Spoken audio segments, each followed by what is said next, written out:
Alors, l'orateur suivant répond à une particularité de notre chirurgie pédiatrique française qui tend à l'être de plus en plus puisqu'il fait partie de cet ensemble de la chirurgie pédiatrique que Joël Le Chevalier, ici présent, définissait il y a une vingtaine d'années lors d'une réunion comme une marguerite dont chaque pétale est une composante importante, avant que naisse ce Conseil national de la chirurgie de l'enfant, que Joël Le Chevalier a présidé, et maintenant le CNU. Donc, Pierre Lacombe est le représentant essentiel, indispensable pour notre communauté en chirurgie pédiatrique de l'orthopédie. Il est très francophone et à cet égard, je remercie infiniment nos invités venus de loin qui ont tenu à s'exprimer dans notre langue et combien on est envieux quand on est invité ailleurs de pouvoir arriver à leur niveau. Mais donc il a eu une formation francophone émérite, en particulier à l'hôpital de Sainte-Justine de Montréal, que toute la communauté de chirurgiens pédiatres français connaît. Et puis une longue carrière de gestion de la chefferie de service à Nancy, avec finalement, en 2012, l'opportunité de poursuivre une activité de recherche, de clinique, de management à Genève. Et cela étant, Pierre Lacombe était le président de l'EPOS, qui est l'European Pediatric Orthopedic Association Surgery, de la SOFOP, qui est la Société française d'orthopédie pédiatrique, et même de l'EFOR, qui est l'European Federation of Orthopedy and Traumatology. C'est pour ça que nous sommes vraiment heureux, honorés et impatients de l'entendre. Merci Pierre de prendre la parole.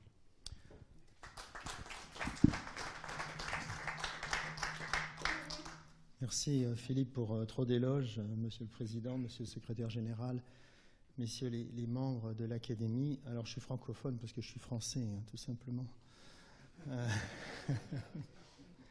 Mais c'est vrai que j'ai eu cette opportunité d'aller dans ce pays de 8 millions d'habitants, géré en canton, et cette notion est importante parce que le canton de Genève, qui est un petit canton, un demi-million d'habitants, finalement, comme tous les autres cantons, est tout à fait autonome dans son éducation. C'est le canton qui nomme ses professeurs, c'est le canton qui nomme ses chefs de service, c'est le canton qui décide de tout. Et vous pensez bien que d'un canton à l'autre, on peut avoir des différences. Alors, mon parcours, je ne vais pas le dire, puisque Philippe vous l'a donné.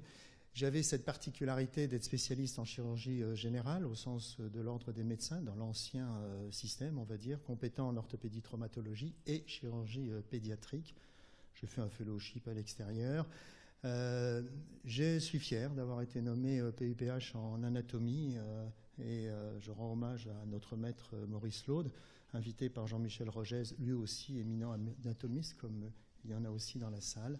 Et puis j'ai grandi à Nancy, en Lorraine, où j'ai eu la chefferie de service en 1994. Et puis cette opportunité qui s'est faite d'aller à Genève, et ça peut vous surprendre, mais dans ce pays, je suis rémunéré à 140%, parce que je suis 100% chef de service, plus 40% professeur, qu'on appelle ordinaire, qui est le plus haut grade, mais c'est comme ça. Et puis, sur le plan des activités, donc j'ai été président de société. Alors, une de mes fiertés, puisqu'il est sujet ici de l'éducation, c'est ça, c'est ce groupe de chirurgiens orthopédistes pédiatres, que ce soit d'Israël, d'Espagne, du Danemark, de Turquie, d'Allemagne, d'Autriche, d'Angleterre, d'Autriche, de participer à la formation de tous ces étudiants, qui sont plus que des étudiants, qui sont des orthopédistes pédiatres européens par ces curriculums. On a rarement des Français, en voici une de la dernière session. Alors l'an dernier, lors du Congrès européen à Marseille, j'avais souhaité faire une action autour des sociétés nationales d'orthopédie pédiatrique et de faire une session de posters. Ce n'est pas la peine de les lire, mais vous voyez qu'il y a quand même un grand nombre de pays ici représentés où chacun avait le loisir d'exprimer comment on devenait orthopédiste pédiatre dans son propre pays et comment était organisée la vie des sociétés savantes, raison pour laquelle je suis ici devant vous. Alors, Devenir orthopédiste en Europe, on pourrait dire devenir chirurgien général, viscéral, urologue, n'importe quelle autre spécialité. Je pense que les modèles sont les mêmes. Après 6 ans d'études de médecine, on a un diplôme de médecin. Et donc se rendre la carrière en spécialité. Et vous connaissez le système en France avec son examen national classant. Il est reproduit en Italie, en Roumanie. Je parle de l'exhaustivité de tous les pays. En Espagne, c'est un peu différent. J'espère que je ne fais pas trop d'erreurs devant mes collègues, mais c'est par spécialité un examen. En Belgique, c'est université par université qu'a lieu l'examen. En Suisse, c'est, j'ai envie de dire, simplement une commission d'engagement. Et puis en Allemagne, c'est encore plus simple. C'est un entretien souvent avec le chef de service qui fait qu'on va pouvoir rentrer dans la carrière, en sachant qu'en Allemagne, la traumatologie est souvent séparée de l'orthopédie. Alors, quelques réflexions sur cet examen national classant. Je ne sais pas si cette épreuve permet de dépister l'affectif psycho dont on a parlé tout à l'heure. Je ne sais pas. J'ai toujours été choqué par ce système qui est quand même un peu un aléa. On peut se planter un jour et on n'a pas la possibilité d'avoir une deuxième chance. On a un choix imposé. Je suis certain que de nombreux jeunes qui auraient fait d'excellents chirurgiens, quelles que soient les disciplines, n'ont pas pu le faire parce qu'ils n'étaient pas mûrs pour cette épreuve, dont on sait qu'une fois qu'on a bachoté ça exclusivement, on a beaucoup oublié de choses, et dont le patient n'est pas toujours au centre de cet examen. Et si je dis ça, c'est parce que je vis la commission d'engagement dans ce pays qui est la Suisse, où finalement les candidats se présentent devant pratiquement tous les cadres, les praticiens hospitaliers, les universitaires de la discipline, et ils ont, j'allais dire, 30 minutes pour convaincre en 6e année, 7e année, avec leur CV, avec leur motivation, qui sont les meilleurs pour que nous les prenions dans la discipline. Et comment ils vont faire pour nous convaincre, outre leur présentation? Eh bien, ils vont démontrer que pendant leurs études, ils ont fait un master en chirurgie, ils ont fait des stages plutôt orientés en chirurgie. Des fois, ils ont même participé à un travail de recherche en chirurgie.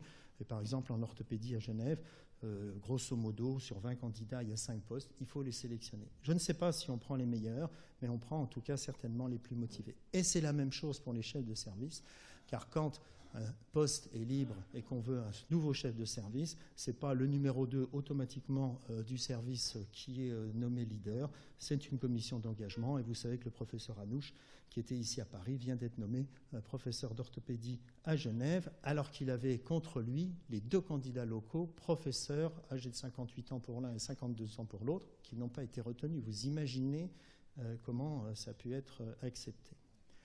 Je reviens à l'éducation des jeunes.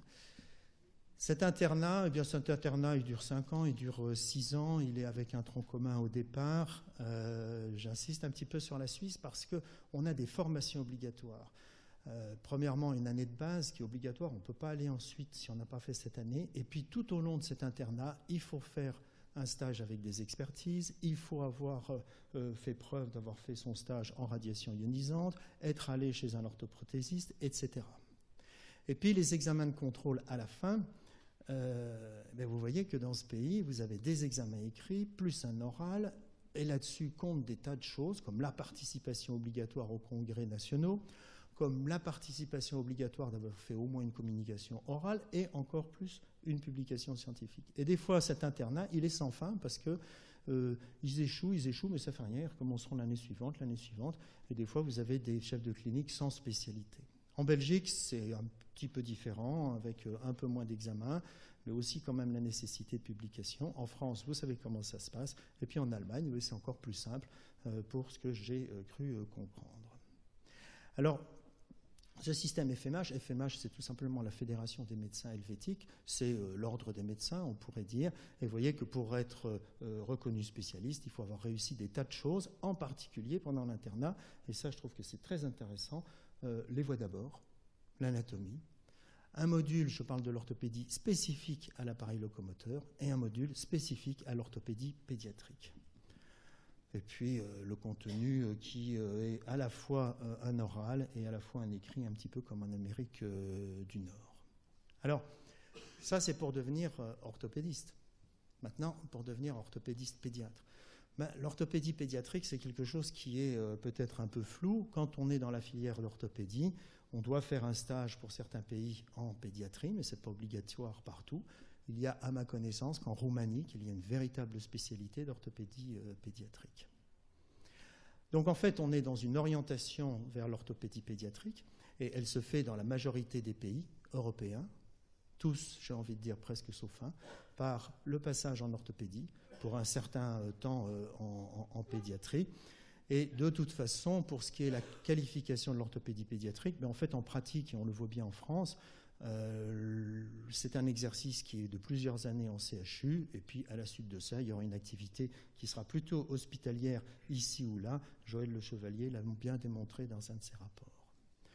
Et donc j'en viens à la notion d'un curriculum européen, parce qu'on se rend compte qu'il y a une énorme disparité entre l'Espagne, la France et la Lituanie ou l'Estonie, sans être péjoratif du tout pour les uns pour les autres, bien évidemment, en sachant que de toute façon, vous avez les règles d'équivalence absolue entre tous ces pays, et qu'au sein des fédérations européennes, il y a donc des réflexions pour aboutir à un examen qui existe déjà en chirurgie pédiatrique, qui existe en orthopédie, mais qui, il faut être franc, n'intéresse pas tellement les Français. Pourquoi ? Parce que jusqu'à présent, il est en langue anglaise. Maintenant, il y a des avenants qui vont faire qu'ils vont être dans les langues natales.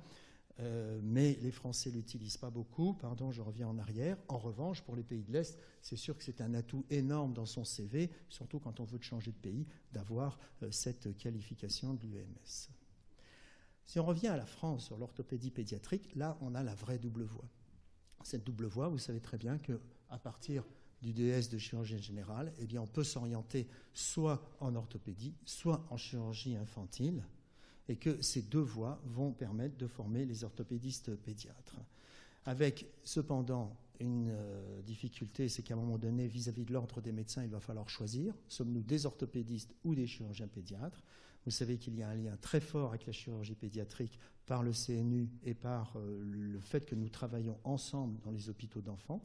Mais il y a un lien très fort avec l'orthopédie parce que, en ce qui concerne le métier, ne serait-ce les outils, ce sont plutôt les mêmes. Donc on peut discuter des avantages et des inconvénients de cette double filière. Alors qu'en est-il donc de cette orthopédie pédiatrique ? D'abord, ce n'est pas une spécialité. Il n'y a pas de qualification officielle à l'ordre des médecins, et pourtant, vous savez mieux que moi que l'orthopédie, c'est de l'orthopédie pédiatrique. Alors ce sont quoi ? Ce sont des orthopédistes qui traitent des enfants, et effectivement, on a énormément de liens avec la Sofcot, pour ne citer qu'elle, ou bien ce sont des chirurgiens d'enfants qui font du dur, comme on dit, et il y a des liens énormes avec la Société française de chirurgie pédiatrique, le CNCE, etc., et je l'ai dit, le CNU. Pourtant, le groupe d'études d'orthopédie pédiatrique, plus ou moins dans la douleur, a pris une sorte d'autonomie avec la création de la Société française d'orthopédie pédiatrique, le jour de ses 30 ans, qui a ses activités que vous connaissez bien. Et parmi ces activités, on a l'éducation. L'éducation, elle se fait autour, bien sûr, des congrès annuels de la Sofcot, autour des séminaires, et on en est au 40e séminaire d'enseignement, et autour de toutes les activités. Et ce collier, je trouve qu'il est très, très agréable à porter, d'ailleurs, pour ceux qui ont eu la chance de le porter. Et il a surtout une originalité aujourd'hui qui est formidable, c'est que Bernard Glorion et Christophe Glorion, tout en haut de la liste, quelques années d'écart, mais c'est quand même un symbole.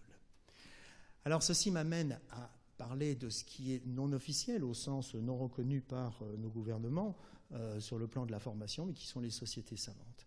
Et les sociétés savantes en orthopédie pédiatrique, il y en a peut-être plus, mais vous voyez, il y a 26 pays que j'ai pu recenser, et il y a des différences partout. Certaines sont issues des sociétés d'orthopédie, d'autres totalement indépendantes, mais elles ont toutes des liens avec la Société européenne d'orthopédie pédiatrique. Alors cet EPOS, eh bien, il a été créé en 1980 ici, à Paris, sous la présidence de John Charard, qui était un francophone, d'Henri Ben Saël.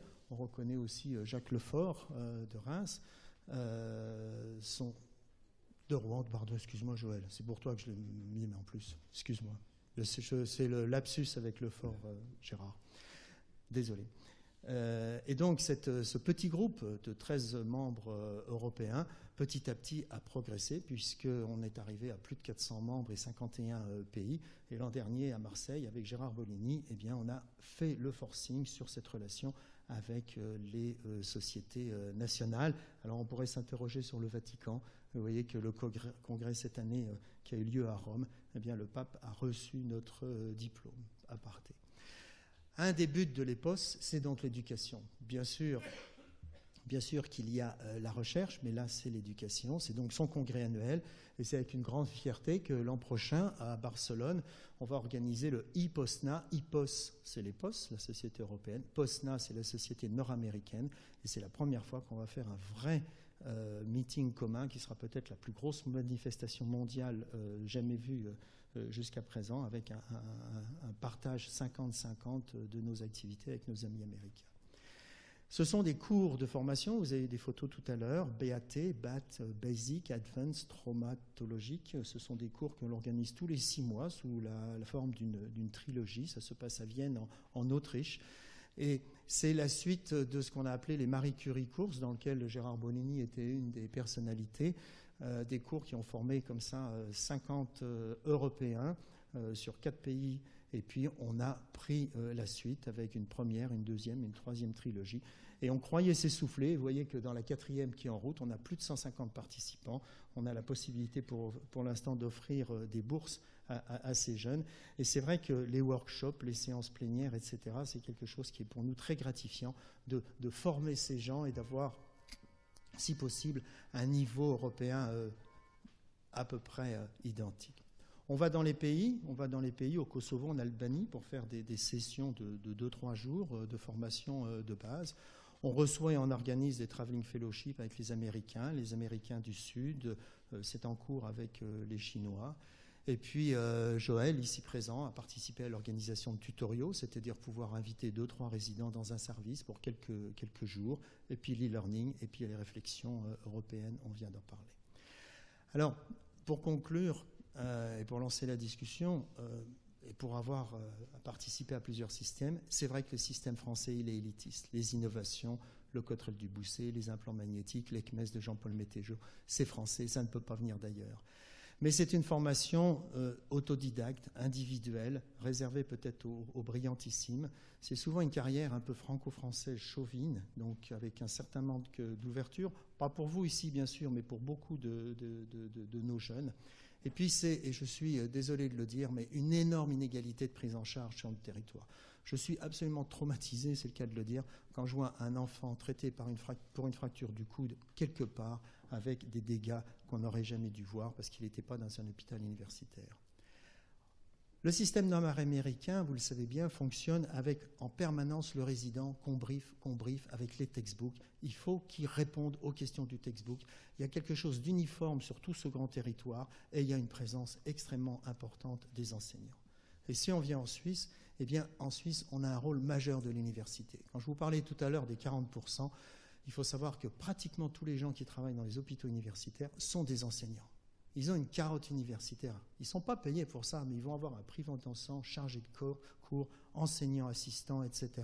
Et ils sont honorés de ça et ils vont prendre en charge les élèves, les étudiants, ce qui fait qu'il y a très peu de cours magistraux. À partir de la 2e année de médecine, vous n'avez plus de cours magistral. C'est fait pratiquement en petits groupes. Et je peux vous dire que pour faire passer des examens à des étudiants en 6e année, ils ont une maturité extraordinaire. Ils sont capables d'examiner en live un patient et de vous sortir le diagnostic. Et du coup, les motivés pour telle ou telle spécialité, j'allais dire, sont très faciles à recruter. Et il y a, à côté de ce partenariat très fort, les examens, bien entendu, sur un programme commun. Voilà, j'ai commencé avec le Mont Blanc, je termine avec le Mont Blanc sous une vue différente, et je vous remercie de votre invitation.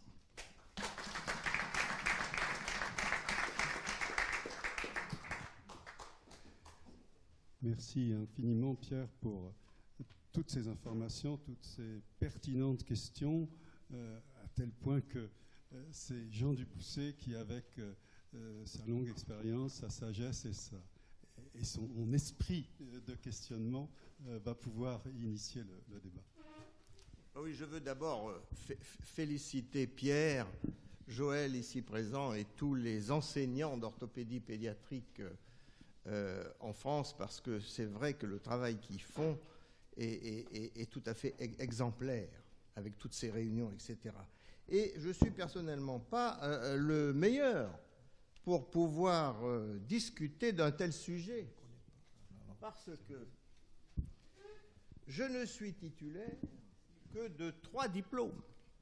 Celui de docteur en médecine, celui de la qualification en chirurgie générale, et après, vous m'avez fait l'honneur de me nommer PUPH en chirurgie infantile. Vous n'avez jamais entendu le mot orthopédie. Je n'ai aucun diplôme d'orthopédie. Et je suis pourtant orthopédiste pédiatre. C'est vrai. J'ai bien entendu tous les diplômes des différentes sociétés savantes d'orthopédie du monde entier, ça c'est vrai. Bon, bref. Deuxième chose, j'ai horreur de l'administration, horreur des protocoles, horreur des règlements. Mais j'ai une qualité qu'on ne peut pas mesurer, la passion. Je suis passionné d'orthopédie pédiatrique. Voilà.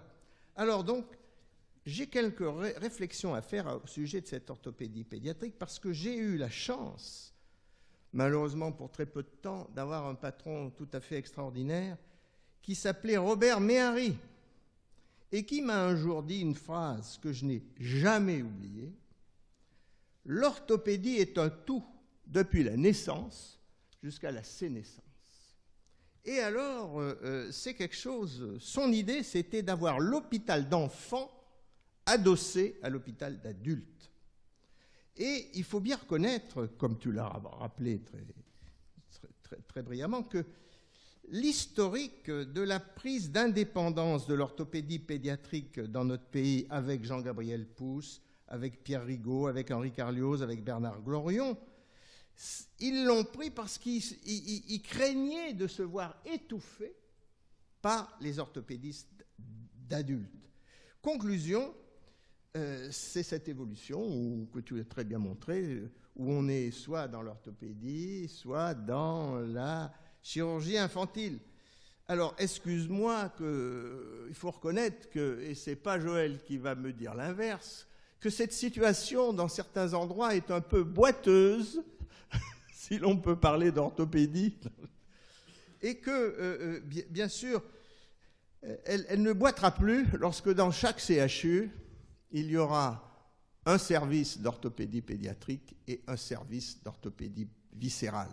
Tant que ça ne sera pas obtenu, ça restera boiteux.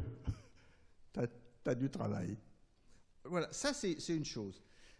Donc, en pratique, il y a un deuxième point, c'est on voit bien aujourd'hui que l'orthopédie pédiatrique a tendance le balancier va un petit peu trop loin. Exclusivité pour traiter des enfants? Est-ce qu'un orthopédiste d'adulte n'a pas le droit, s'il en a la capacité, de réduire une fracture supracondylienne? Alors que dans certains endroits, on dit non, on faut l'envoyer. Et je connais un exemple frappant où l'enfant a été envoyé au CHU et il est arrivé avec un Volkmann. Donc, c'est une organisation très difficile, hein, très difficile à mon avis. Hein. Ça, c'est quelque chose qu'il faut avoir. Comme tu l'as très bien dit, la fin de la croissance ne marque pas la fin de l'évolution de toutes nos maladies d'enfants. On ne peut les juger que quand on a atteint la sénescence. Et ça, c'est quelque chose d'important. Et bien sûr, on voit bien dans toutes les réunions d'orthopédie pédiatrique actuelles une espèce de soif de savoir ce que ça va devenir chez les personnes âgées. Deuxième chose, les orthopédistes d'adultes. Quand ils reçoivent une arthrogrypose adulte ou un infirme moteur cérébral adulte, ils sont un peu perdus. Et il vaudrait mieux qu'ils soient traités par un orthopédiste infantile, même si le malade a 50 ans, 60 ans. Ce sont des choses qui paraissent importantes, de sorte que pour moi, la conclusion est assez simple. Impératif d'un hôpital d'enfants adossé à l'hôpital d'adultes, et l'enseignement théorique et pratique, comme tu nous l'as bien dit, c'est un tout.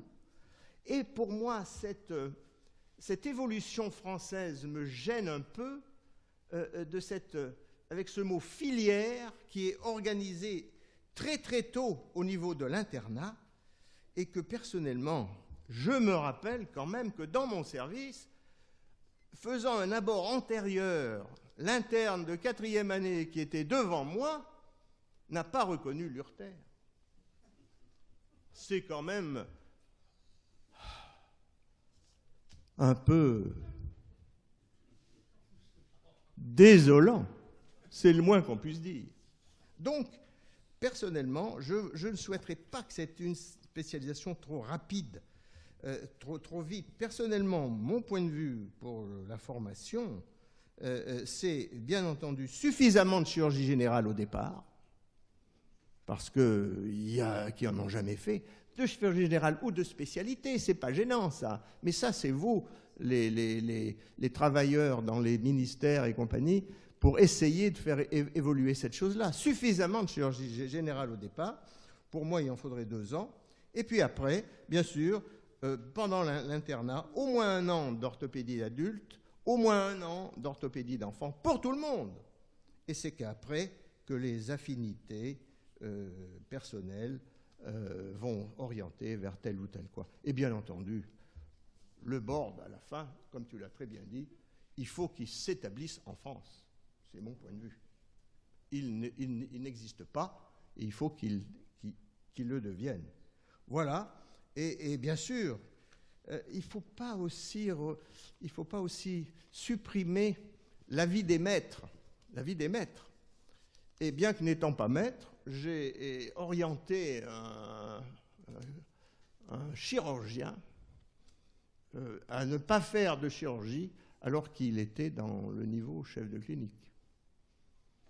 Mais ça m'a paru honnête de ma part de dire non, reste pas là, t'es pas fait pour ça. D'ailleurs, il a très bien réussi ailleurs. Voilà mes remarques pour l'orthopédie pédiatrique.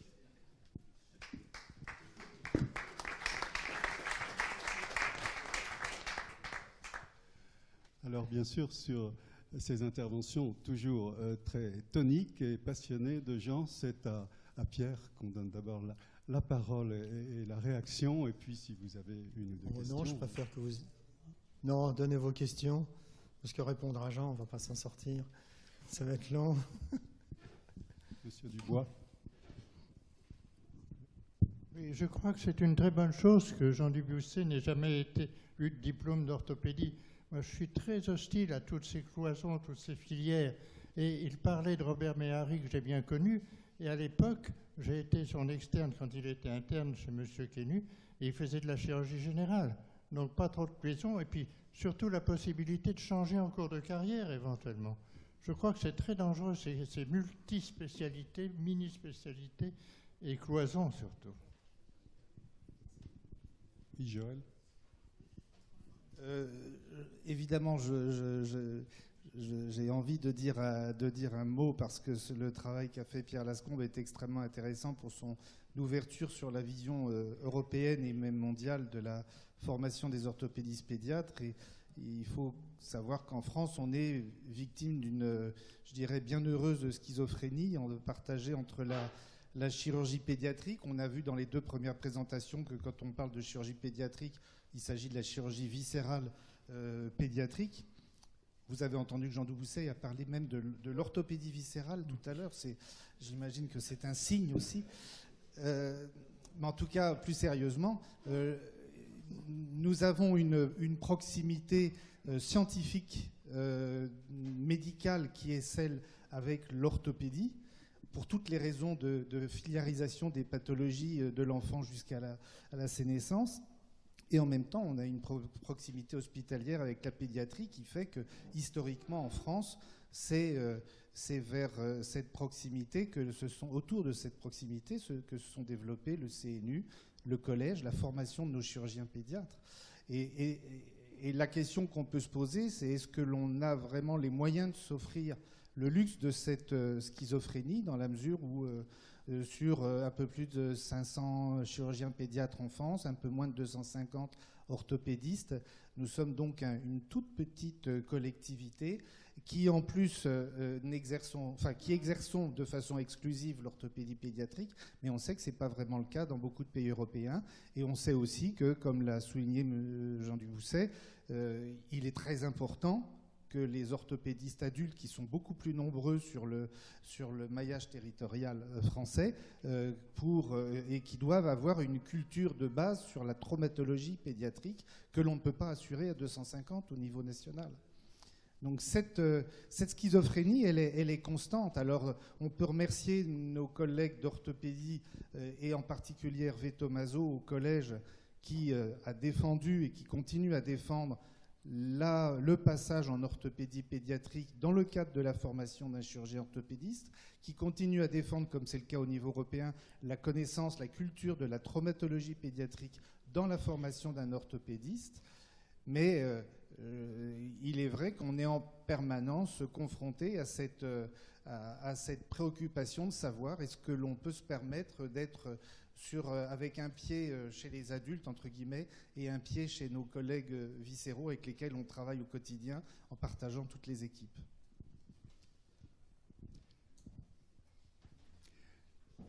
Merci beaucoup, Joël, pour ces commentaires. Je crois qu'on va aller vers la communication suivante. Merci beaucoup, Pierre.